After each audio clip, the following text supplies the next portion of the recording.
এদিকে সসলের শিলশাঁকোতে উচ্ছিন্নদের প্রতিবাদ, হাতে হাতে প্ল্যাকার্ড নিয়ে প্রতিবাদে মহিলারা।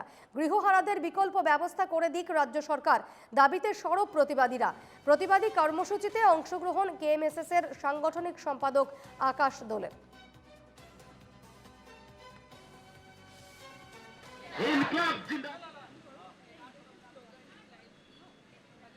আমাক মাটি লাগিবই, আমাক মাটি লাগিবই, খিলঞ্জীয়া মানুহক মাটি দিব লাগিব, মাটিৰ বিনিময়ত মাটি আমাক লাগিবই, খিলঞ্জীয়াবাসীক মাটি দিব লাগিবই,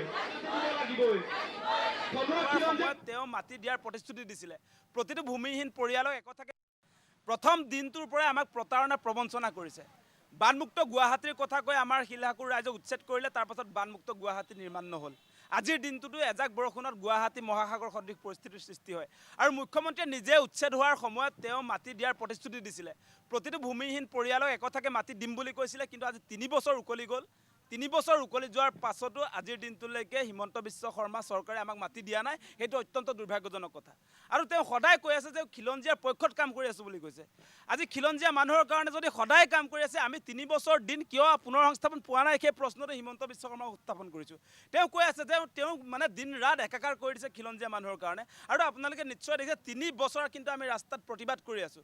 3 বছৰ খিলঞ্জীয়া মানুহে প্ৰতিবাদ কৰা যিখিনি ইয়াত আছে মানুহ, আজি আমাৰ ইয়াত বড়ো মানুহ, মিচিং মানুহ, কাৰ্বি মানুহ, আমাৰ ৰাভা, খিলঞ্জীয়া, অসমীয়া সকলো মানুহে ইয়াত প্ৰতিবাদ কৰি আছে। তাৰ পাছতো হিমন্ত বিশ্ব শৰ্মাই আমাৰ প্ৰতিবাদৰ ভাষা বুজি পোৱা নাই। গতিকে আমাৰ কথা অতি স্পষ্ট, এই প্ৰতিবাদ দিছপুৰ পাবগৈ। আমি বাৰম্বাৰ কৈ আছোঁ সেই কথা যে 26ত নিৰ্বাচন আছে, আপুনি বুজি পোৱা দৰকাৰ মুখ্যমন্ত্ৰী ডাঙৰীয়া। আপুনি খিলঞ্জীয়া মানুহৰ এই মৰ্ম বেদনা বুজি পোৱা দৰকাৰ। এতিয়ালৈকে আমাৰ শিলশাকুৰ উচ্ছেদিত 11জন মানুহে পুনৰ সংস্থাপন নাপাই মৃত্যু আঁকোৱালি ল'বলগীয়া হৈছে। আৰু কিমান মানুহ মৰাটো বিচাৰে হিমন্ত বিশ্ব শৰ্মাই। আৰু কিমান মানুহ মৰাৰ পাছত আমাৰ এই মানুহখিনি পুনৰ সংস্থাপন দিব। এই মানুহবিলাকে ভাড়াঘৰত থাকিব নোৱাৰে। ভাড়াঘৰত থাকিব নোৱাৰাৰ কাৰণে আজি মানুহৰ মৃত্যু হ'বলগীয়া হৈছে।